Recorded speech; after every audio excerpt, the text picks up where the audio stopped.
Why do people hate Hazbin Hotel so much?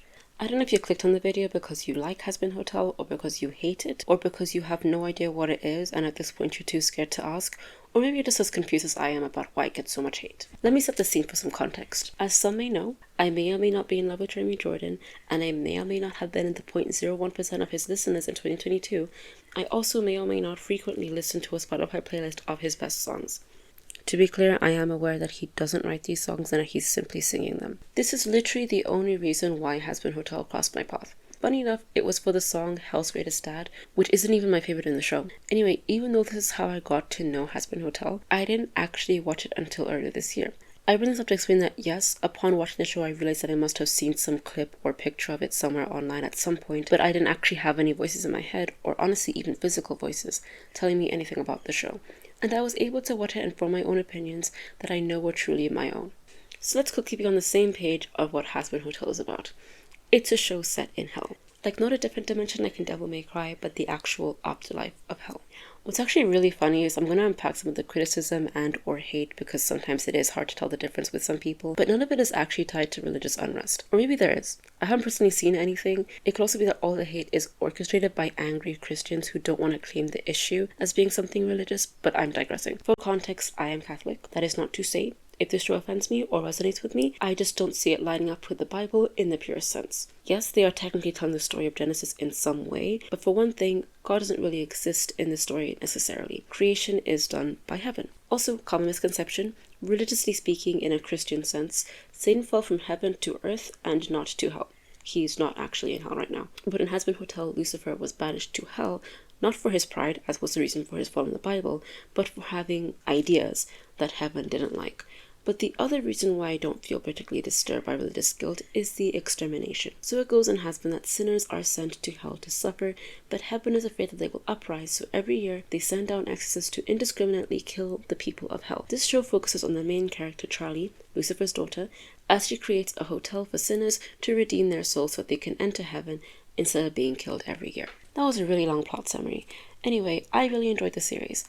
I had about 2 episodes left when my roommate came in and saw me watching it and mentioned something about a controversy surrounding the creator and the Haitian community for her depiction of voodoo. I hadn't heard anything about this, but once I finished the show, I kept seeing videos about Hazbin Hotel, and they weren't that positive. I ignored them at first for reasons that I'll get into later, but they just kind of boiled down to I wanted to enjoy the show and I didn't want my experience of it to be tainted. But as time went on, it became really difficult not to keep hearing it. And so I heard things, but I kept on vibing. But months passed and I still kept seeing not opinions, not critiques, but just hate. People seemed like angry about this show to the point where I was like, man, what did he do to make them niggas that mad?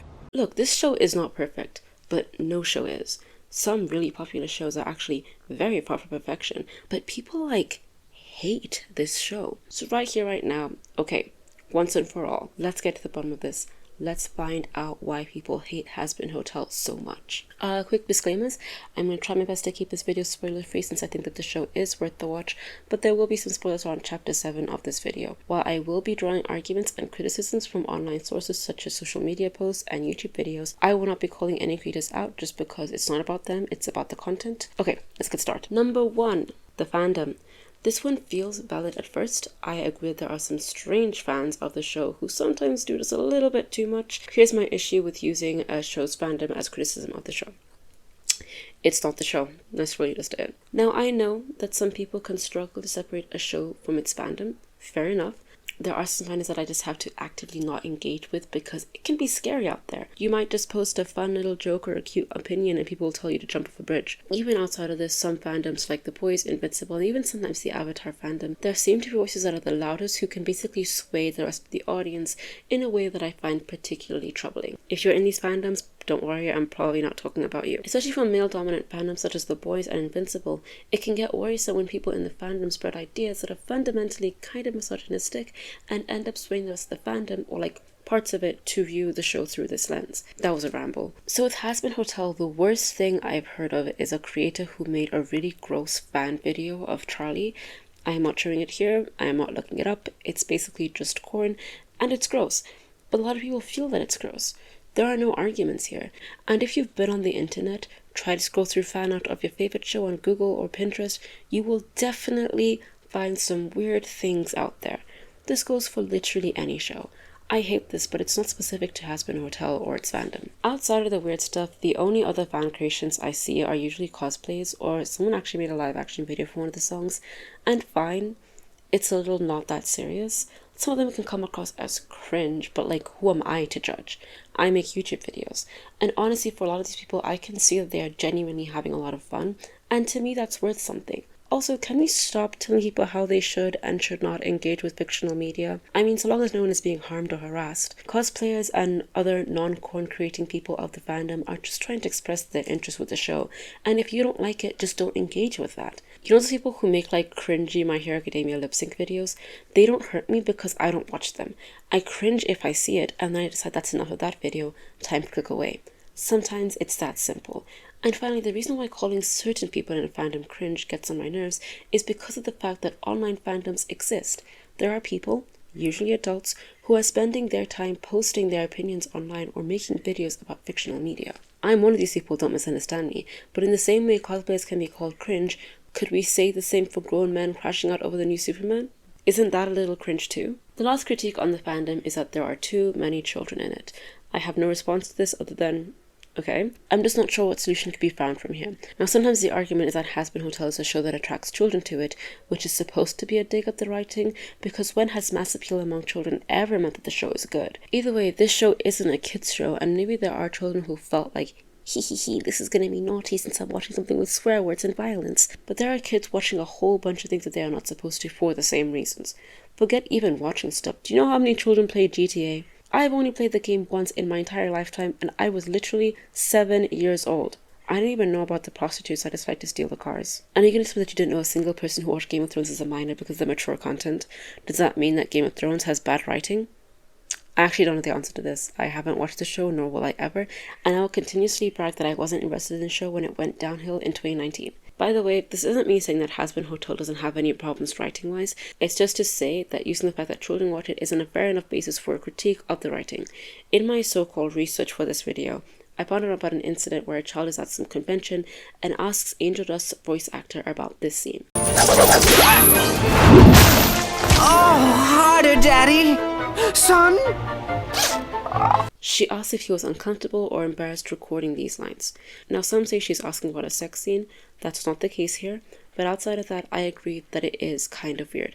It reminds me of that Zendaya clip where a child asks her a question about Euphoria and she looks mortified.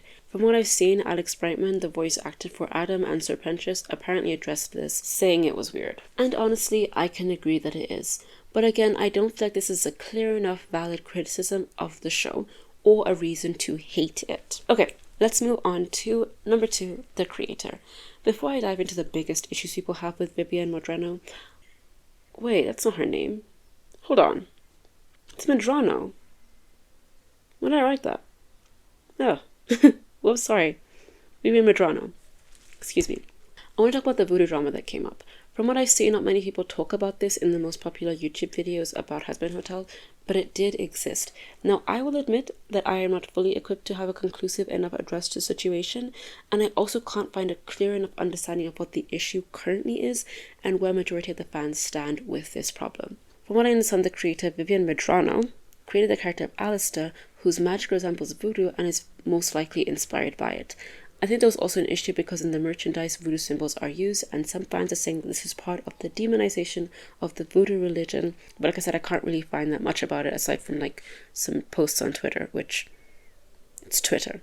Anyway, I bring up the story not to defend Vivian or even to accuse her of anything because like I said, I am very confused, but even outside of this voodoo thing, she often seems to be discussed with a lot of animosity. She also has come under a lot of fire for not handling criticism well and for fueling a weird fandom. Let's unpack the two separately. For the criticism thing, if it hadn't been clear from the premise of this video, it's very difficult to separate criticism and hate when it comes to Hazbin Hotel. The most I have seen from the creator is her just saying that the constant critiques of her show over and over, even over small things, makes her feel like she's not doing anything right and are causing her to become tired and frustrated. And honestly, fair, it can be tiring. She's a human being, and honestly, would I have written the same thing?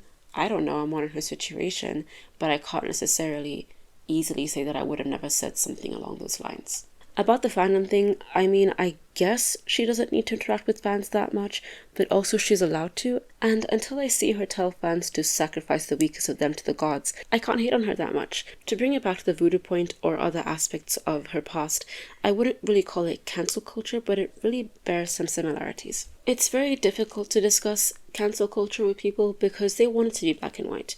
You have to pick a side. Do you believe it's right for someone's career to be destroyed because of one tweet? If not, you have to agree that cancel culture is a form of oppression from the woke feminazi regime. And my word, is it exhausting. I don't even like to use the term cancel culture because I know it's a phrase that has so much attached to it that it basically has no agreed upon meaning anymore. It's kind of like Ryan and Primo. But this really is cancel culture. Go ahead.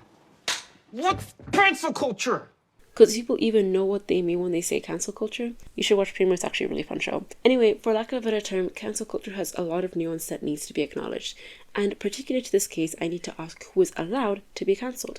Because here's the thing, some make it seem like it's typically men, and particularly white men, who get cancelled the most, where I would argue that sometimes women and people of colour bear a larger brunt of being cancelled since they actually don't have anyone coming to their defence. Let me explain. In this age of political discourse, everything has to be assigned a side. Left or right, conservative or liberal. When a white man is cancelled, and I mean cancelled as anything from losing followers to losing brand deals to being fired, there are other men, other white people, and let's say it as it is, many conservatives who make an example of him, of how hard it is to be a white man in this society. Then they get support, and sometimes even financial support, and you have to wonder how hard this ordeal must have been on them. Now contrast this when women or people of colour are quote-unquote cancelled, which should also be looked in tandem with when women are victim to a targeted hate campaign, sometimes based on one interview clip taken out of context, but also not even that terrible without the context. Usually most people will say, okay, this woman did something wrong, that's bad. But then here it comes to be used as a political argument, because then others will say, imagine if the roles were reversed. A man would have a much worse time with this. This woman should get no mercy, which results in women being treated far harsher in these situations to prove a point. This is not me saying that a woman should face a lighter consequence for doing the same thing a man does. What I am saying is that I've seen too many cases of men being dealt a better hand with online backlash, and also men being allowed to actually move forward from this. Think of people like Mark Wahlberg who have done terrible things, and some people don't know, some don't remember, and some just don't care. I'll also bring up James Gunn, whose work I actually do like. The first Guardians of the Galaxy film is what got me into the MCU, but I have kind of fallen off in recent years. And I am looking forward to seeing Superman at some point. But I remember when he was fired years ago after some tweets resurfacing, and I saw the tweets in question, and I was genuinely scared and concerned. This wasn't using a racial slur or an archaic term, it was outright implying criminal things that were neither funny nor lighthearted. But even then, there were still voices saying that it was a long time ago and he should be forgiven. And then he was rehired, and the whole fiasco has somewhat been forgotten, with the only hate he's getting now coming from people mad that Superman isn't edgy anymore. And finally, perhaps the case that angers me the most is when mediocre and borderline talentless people gain a following after criminal charges are alleged. Take the crusty DDG, for example. Who actually knew this person before he started dating Halle Bailey? And now that he has not been cancelled, no.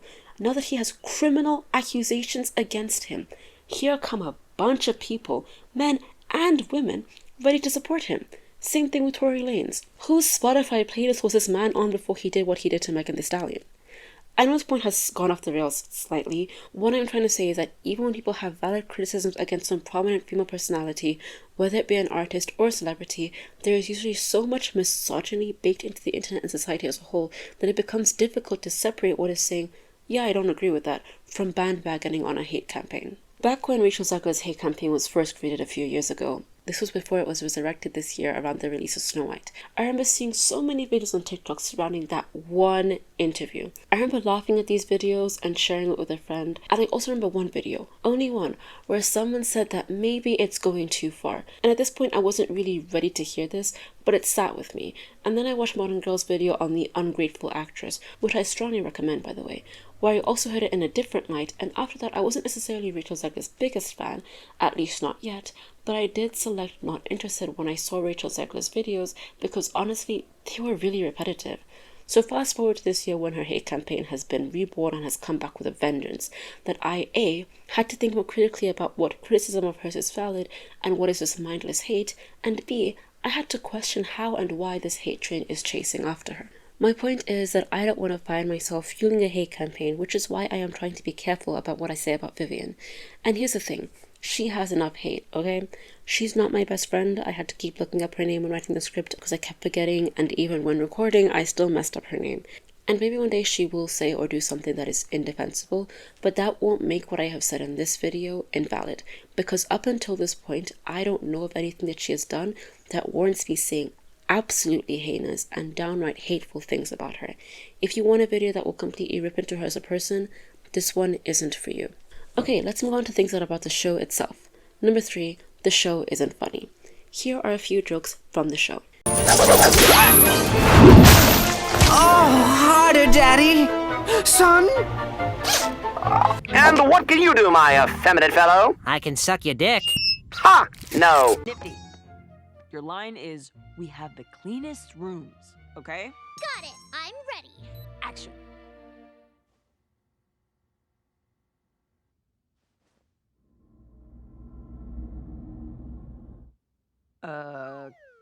Cut. How was that? Sometimes I kill mother bugs in front of their children as a warning to others. Yay, pain!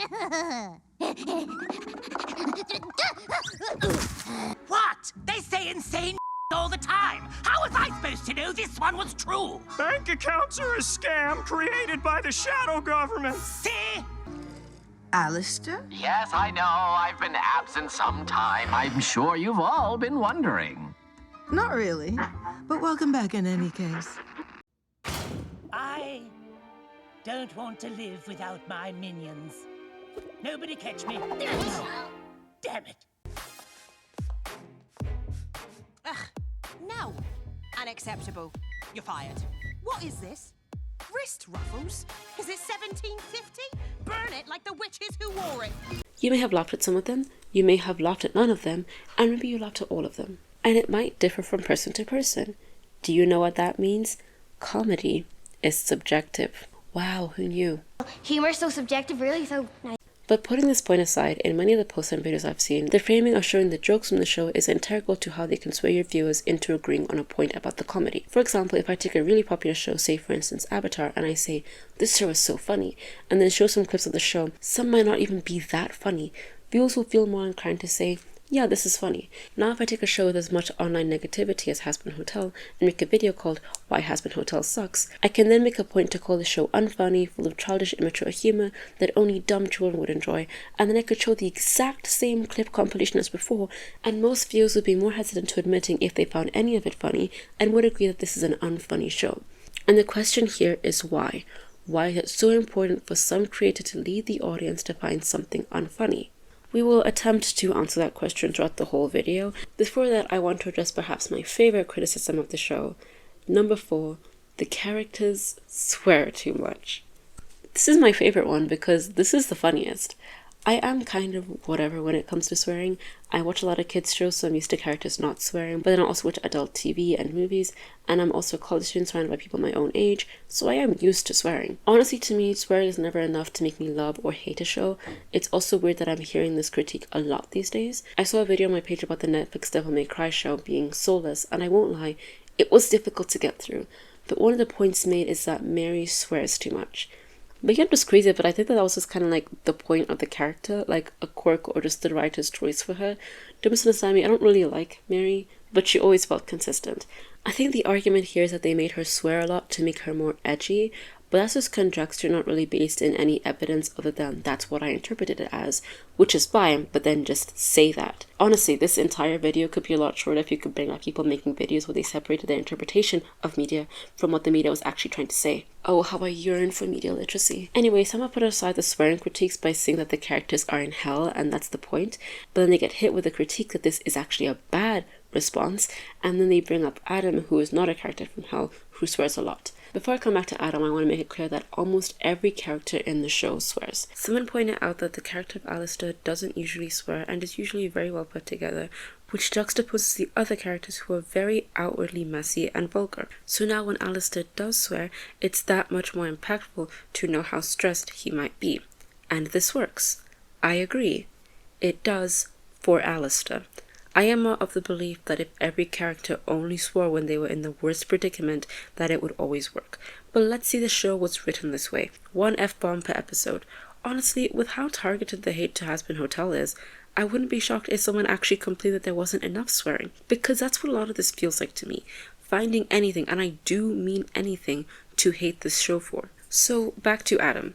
Adam, as in the Adam of Adam and Eve, is the character introduced in the first episode. He is rude, somewhat misogynistic, and he cusses. Like, a lot. Now, when I saw Adam's entire character, and I'm not just referring to his swearing, but his other behavior, I understood that this is a clear subversion of what we thought of heavenly creatures. When I finished the season, I just assumed, especially with the other points in the show that highlight this, that Adam's character is supposed to feel similar to the hellish creatures, even though he's in heaven. It doesn't have to mean that he should be in hell. It's just supposed to say that maybe they're not extremely different. Was that not clear? Oh wait, what's that? The critics say it was clear, but the message didn't work. Right, okay. We're gonna come back to the stuff with Adam and heaven, don't you worry. Honestly, the swearing thing to me just felt targeted. Like, come on, every adult animated show is overtly vulgar. I was meaning to do some kind of piece on the insecurity of adult animation, because especially in the West, animation and cartoons are synonymous, and anything animated is inherently associated with children, so adult animated shows have to flip into the extreme end of mature content in order to make themselves seem more adult in a way that usually compromises writing and storytelling. But then that's just the whole essay right there. Anyway, my point is that it feels strange to call Hazbin Hotel out on this when so many other shows do the same thing and people don't direct any hate its way because of it. Number 5, Angel Dust plotline and just essay in general. I will keep this one extremely brief because this is the point of criticism that I feel is actually very important. In case you are unaware, we learned that Angel Dust is in a situation that is essentially SA.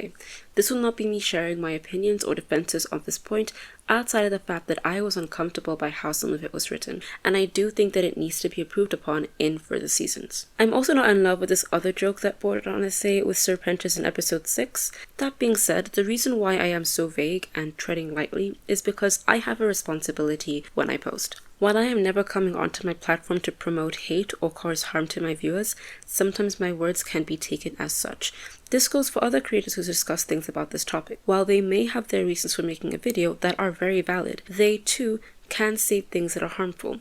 I'd seen a video about this topic in Hazbin, and my main issue with it was the suggestion that Angel wasn't written how actual survivors of abuse or assault act. The reason why this is harmful is that this pushes a narrative that there is one way that abuse victims act, and sometimes one correct way that they can act as a survivor, which can alienate survivors in the audience whose behaviors don't necessarily match up with the correct behavior described. I discussed this issue with people close to me, and they understood what I was saying, but I know that to some viewers my words might not reach them in the same way, and I can harm my audience in a way that I was calling out another creator for potentially harming their audience. I really hope this makes sense. What I do feel comfortable saying is that I feel even more frustrated with the some not very amazing critiques of the show and overall bombardment of hate because not enough of them allow room for constructive discussions about this aspect of the show and end up overshadowing actual important conversations that need to be had. Number 6, the design. Some say that the characters don't look enough like descriptions from biblical angels and demons. Sarah, one of the angels, has multiple eyes but mostly looks human, and all the creatures in hell are kinda cutesy and fuzzy, according to these arguments. Some people want to be disturbed by these characters. They want them to look strange and distorted because that's what the Bible said they looked like. I'm gonna address the biblical part a little bit later, but I think this is kind of a dumb argument. I'm sorry. This isn't to hate on anyone who holds these views. You are entitled to your opinion so long as it's understood that this isn't really a genuine critique. Because here's the thing. Some of the designs that these people suggest are things that look unappealing and strange. And respectfully, would these creatures really resonate with audiences? There are times when portrayals of good and evil characters can be problematic. For example, if you have a show where every white or light-skinned person is a good guy, while dark-skinned characters are evil. Obviously, that would be problematic. But there are still ways to create visual differences between good and evil characters. I really like the Devil May Cry show on Netflix, and in it the characters battle quote-unquote demons from quote-unquote hell. But we learn that this isn't really hell, and these aren't really demons, they're Machaians, like a different species who come in different forms. My point is that the evil, scary Machaians are depicted as such. They usually resemble some kind of animal, whereas the smaller and more harmless ones that we are meant to sympathize with more look more on the human side. This is very intentional, and it was clear what was trying to be accomplished here. Now, one could interpret this as the show saying the closer you look to human, the more good you are, but considering how terrible some of the humans are, I don't think that this is the point. I think the animators understood that we'd have an easier time buying that the Machaians could be sympathized with if they looked a little bit more like us. I'm gonna shoot those words.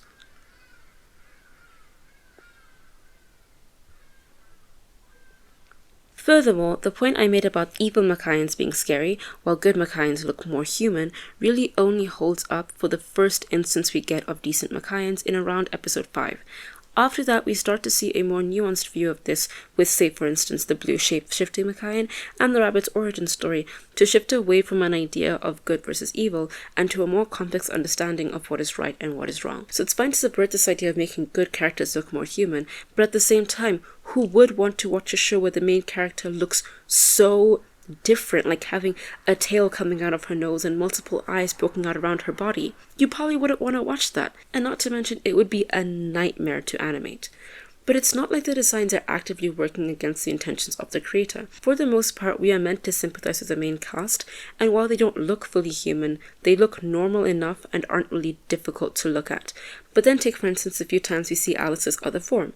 It is creepy and it makes me very uncomfortable, and that is the point of it. The point is that now we as audiences have some visual understanding of something that has been hinted at, that there is more hiding beneath the surface of Alistair, and we don't fully understand his intentions. He is meant to be unsettling, even when he is in his regular form, since now we know what is hiding beneath the surface. So to those wondering why Lucifer's design isn't more scary, maybe it's because we're not meant to be scared of him. Maybe Vivian knew the story is inspired by the Bible, and that people will go into the show already linking Lucifer to the devil and have some kind of initial fear. So maybe it was a better subversion to make Lucifer not what we expected, to also distance this story from the Bible, because as we'll get into this later, this show is not a direct adaptation of the Bible. Anyway, point number 7. The show ditches its original premise. This is the spoiler warning. According to this critique, the show said that it would be about sinners being redeemed and going to heaven, but halfway through it ditches this premise and changes direction. The point in which this change in direction comes is when Charlie temporarily goes to heaven to plead her case for redemption. In this scene, we learn that the people of heaven don't know how someone actually gets into heaven, and that they actually can't make someone get into heaven even if they were redeemed. After a blow-up in the courtroom, Charlie is sent back to hell and is told that the extermination, which had already been moved up by 6 months, will now start at the hotel by killing the main cast. So a question here. If you were in the position of the characters in this show, would you go right back to redeeming sinners after learning that their lives are at greater risk and that your efforts will inevitably be in vain? Also, even if the original premise was ditched earlier than the Heaven episode, this still isn't an actual criticism. As viewers, we have no clue what the creator's full vision of a show is. Take for instance Avatar: The Last Airbender. In Book 1, Chapter 8, the show puts a time limit on Aang defeating the Fire Lord. The team learns about Silson's comet returning and how powerful the Fire Nation will be with it, and for a majority of the show the plans to defeat the Fire Lord before the comet. But things change along the way, new things are learned, plans are thwarted, and Aang ends up defeating the Fire Lord during Silson's comet. Spoilers for Avatar, by the way. The point here is that a show is allowed to change directions. It is allowed to deviate from what the audience expected it to be. Now you might argue that this isn't as drastic of a shift, and fine, I can somewhat agree, but the argument against Hazbin is that it's a show that was supposed to redeem the sinners or be episodic or something, but then shifted when it became about a larger story. But who are we as audiences to say that this was what the show was supposed to be? Moving up the extermination, showing that exorcists can be killed, questioning what it means to get into heaven. These are things that are too specific for the creator to have just thought about randomly halfway through the show. Whether you like her vision or not, Vivian clearly had one. She clearly has some goal that she's working towards, and just because some people are unable to see it right now, doesn't mean that it doesn't exist. Another writing argument is that the pilot, which isn't on Amazon, and the first episode of the show contradict each other. The only point towards this that I've come across is that the pilot states the extermination is to squash the overpopulation, while episode 1 says it's to stop hell from rising up and rebelling. I don't think that these these points are necessarily contradictory. One might argue that they semantically mean the same thing. It's difficult to rebel or rise up if your numbers are few. I don't know, this one just doesn't seem that serious. Okay, number 8. There are too many unanswered questions. This one is just kind of nonsensical. Like, yeah, duh. There are only like 8 official episodes. Why would we have all the answers? So regarding the world building, I've heard people have questions like, what happens when you die in hell? Do you just come back again, or is there something else? We see Serpentius go to heaven at the end of season 1, but what happened to all the other characters who die? This is something that could just be addressed in season 2. I wouldn't make a point to be annoyed by a few questions on the world building. Also, in terms of what happens when you die in hell, maybe people just don't know. I don't know, like, maybe this is like also just part of the world building as well, that there is something else that people don't know about. Is that too crazy to think? Anyway, sorry, that's beside the point. I wouldn't make a point to be annoyed by a few questions on the world building. Another question I've seen in my research is questioning why no one in heaven knows how to get into there, and specifically Adam. Why doesn't Adam, a human, not know how to get into heaven? Why would he?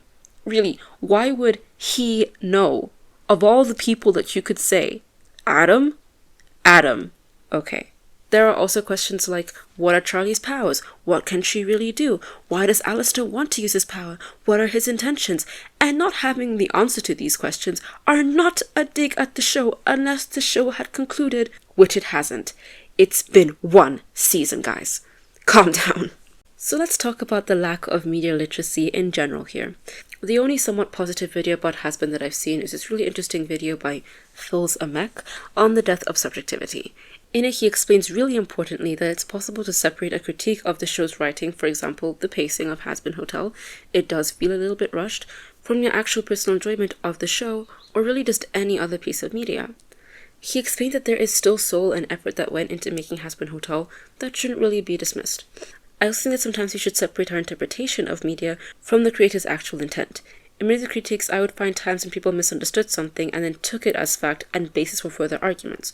For example, while Lucifer is an angel in the story of Genesis and even in the beginning of Hazbin Hotel, it is never said that he is the most powerful one, as some people like to suggest. And again, in either the Bible or Hazbin Hotel, he's never mentioned to be the most powerful angel. The closest some interpretations of the Bible go is that he was a high-ranking angel, but then that's about it. Anyway, also back to my point earlier, Hazbin Hotel is not an adaptation of the Bible. Look, I am not dense. I know that the prologue is a retelling of the story of Genesis, but it is very different. So essentially, for me viewing this show, I would never assume that something is exactly like it is in the Bible, especially when they tell us for a fact that this is not the case. With many critiques online, people either struggle to or are incapable of separating this show from biblical text. They believe that every sinner in hell is there based on a really bad thing they did on earth, which doesn't have to be incorrect. It can be their own interpretation and assumption. For example, I had kind of assumed that this is like the good place, where it's real that you don't have to have been that horrible on earth to get into the bad place. And like I said, I am Catholic. So I know and I struggle with the idea of hell being something that you can get into if you got drunk one night and didn't go to confession. And no, that's not a joke. So I've definitely also had to ponder whether I want to believe in something that says someone must suffer for an eternity over a few decades of moral grayness. And to the people who I know are going to ask about a certain thin-mustached German monster, I will highlight that I said moral grayness. My feelings are not extended to the worst of humanity, because it's a much more complicated situation. But while I had this interpretation or assumption, I knew that it wasn't anything based on full evidence from the show's writing. It was my own subjectivity, my own personal experiences impacting how I viewed media. But in the scene with the trial, we learned that people in heaven don't know how someone gets into heaven or hell. And yes, I agree this is strange considering they're the ones behind creation. Perhaps the writers are moving in a direction where there is some higher order above the angels. I don't know. How would I? I am not the creator. What the angel Sarah tells us is that when someone on earth dies, they know where they should be based on where they show up. So yes, it's strange that they don't know, but maybe if we are quiet and patient for a bit, we can see what the creators are trying to do here. And honestly, I think this can be an interesting premise to work with. For example, in The Good Place, they learned that it wasn't necessarily malintent that made the system a certain way that basically sent majority of people to the bad place and only a select few to the good place. It was most of the system they set up had glitches that they hadn't originally thought about. So maybe this is an idea that Hazbin might work with. Obviously, you may argue that the good place was intentional about not being outwardly religious, and Hazbin goes out of its way to include biblical persons like Adam, Eve, Lucifer, and now Abel as well, so you might ask me why it shouldn't be so closely linked to the Bible. My point here is that audiences should either piece together through context clues what is exactly like the Bible and what is different, and in moments of uncertainty, just allow the creators to specify. I'm going to use a great movie called Hoodwinked as an example. Featuring characters like the Wolf, Little Red Riding Hood, and Granny as well as the Huntsman, some might call this a retelling or an adaptation of the Little Red Riding Hood. Red needs to go to her grandmother's house, although not because she's sick. She finds a wolf there pretending to be her grandma. We know the story of Little Red Riding Hood, but this isn't the story that we know. Even then, the original Red Riding Hood's plot is only the basis for one aspect of the film's plot. This story is told and retold from different perspectives, all within a grander crime drama film. Furthermore, at some point the similarities to the original story just end. Around this part actually, which is the beginning of the film. After this point, any other part of the movie that resembles Little Red Riding Hood is already so different from it because we know that it's different from it. I don't know if I'm making any sense. Anyway, this wolf did not eat Red's grandmother and is actually reported trying to catch the bandit he assumes is Red and or her grandmother. Also, here's a really important thing that connects this to Hazbin. Not every part of Red Riding Hood's original story is addressed and explained in Hoodwinked. For example, in the original, it is understood that the wolf probably had some other victims before Red Riding Hood. That's why he tricks her so easily. He's played these games before. Technically, in Hoodwinked, it is never explicitly stated that the wolf never ate other little girls in his past, so why should we assume that he did? We understand how illogical it feels to expect Hazbin to be a one-to-one adaptation of the Bible when it clearly isn't, and then expecting the things that aren't addressed to be exactly as they were in the Bible instead of just using context clues or waiting for the creator to finish this world building. I'm making distinctions between adaptations and inspirations here just because many critiques of Hazbin somewhat justify the extermination because the sinners deserve it. That they act depraved and violent in hell, so it's okay for others to incur violence on them, even if these others are from heaven and are supposed to be not violent, because isn't this just a little bit hypocritical now? Also, why are we acting like the extermination is meant to make hell safer for sinners? It's genuinely for the benefit of heaven because they don't want their order to be shaken like before. So while sinners in hell aren't that great to each other, it's not like heaven is that kind to them either. So in this regard, the sinners don't necessarily deserve the extermination, as it is not a direct punishment for their actions in hell. And even if they were to be good in hell, the exorcists kill indiscriminately, so they might also be killed anyway. Think of the worst of hell, for example, Valentino. How many exterminations has he lived through that he has never been killed? So all we know to be true so far in Hazbin Hotel is that a soul spawns into heaven and they have to assume that they must be good. A soul spawns into hell and they must be bad, even though some of the souls in hell aren't necessarily pure evil and some of the angels are straight up horrible. The interpretation I made from this is that the creators could be leaning towards an I think therefore I am type of narrative. The trial scene is pivotal to the story's plot and messaging.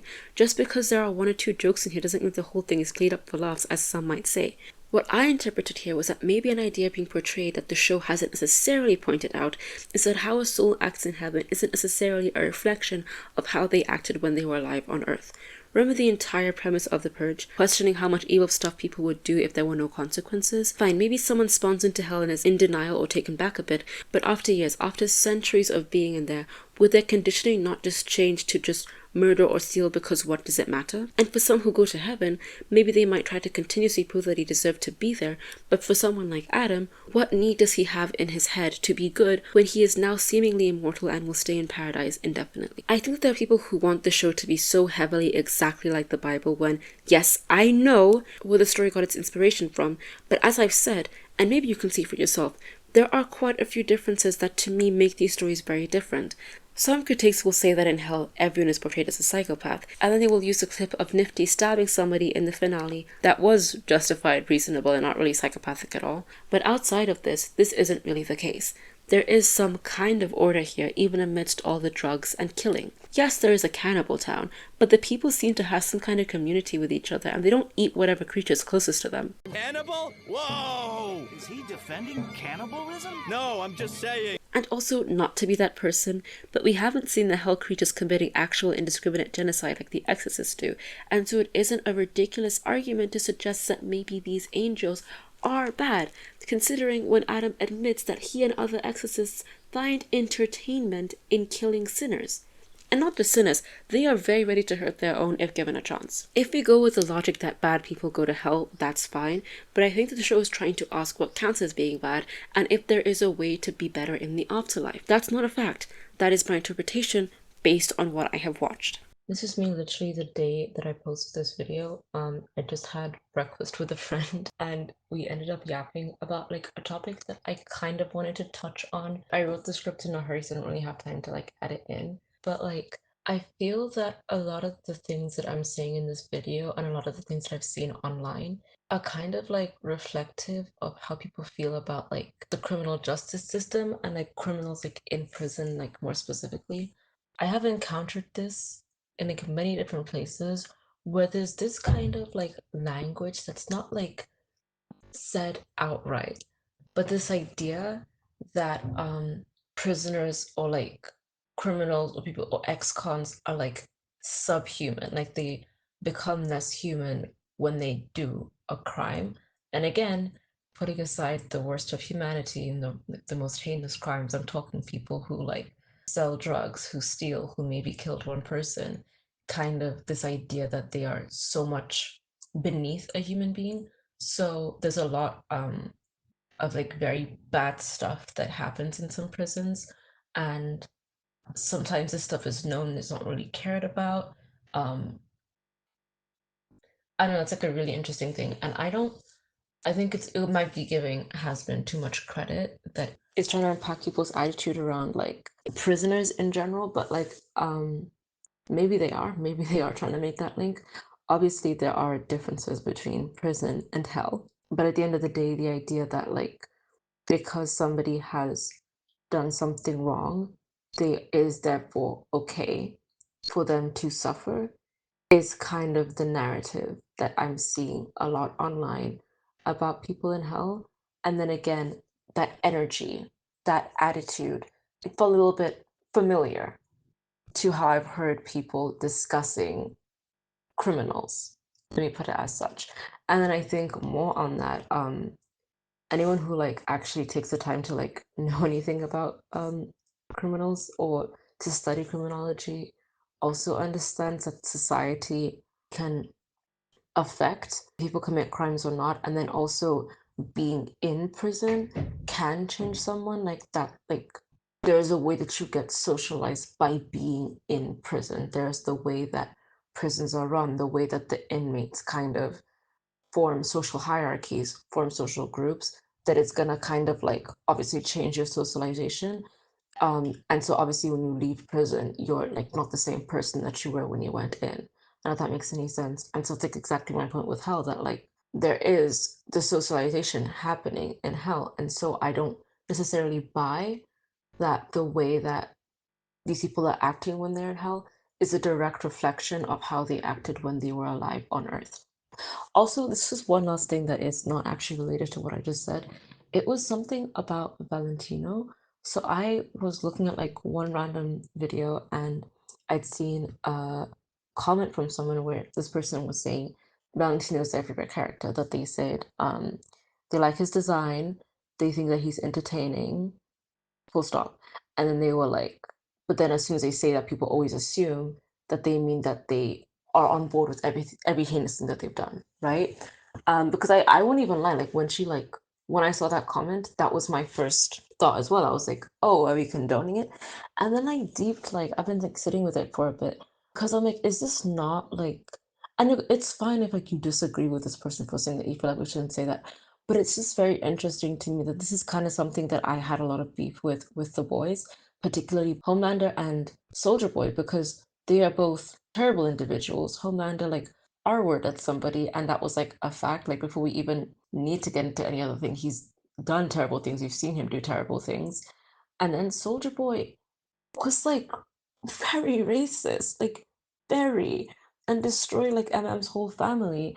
And people kind of, so on one hand, I hear people saying, "Oh my gosh, I love Homelander," and I'm like, "What do you mean by that?" And like, obviously, I don't condone him. I just know he's entertaining, right? But and there's a lot of people who feel that way. We see Homelander memes like all over the place, but we never really push back on people for saying this is a terrible person. We shouldn't be like showing his face, right? Because I think a lot of people understand that liking what an actor is doing in a role or finding this person entertaining doesn't mean that you are entertained watching them do every heinous thing. I don't know if that makes any sense. But then my question is, why is that level of understanding given to the boys and fans of the boys, but not necessarily Hazbin and fans of Hazbin? And then last thing on Soldier Boy, the difficult thing with him is that I think some people genuinely think that he wasn't a bad person at all. That he was kind of like misunderstood. And I literally saw a post on Reddit where someone said that he wasn't as bad as Butcher. Right.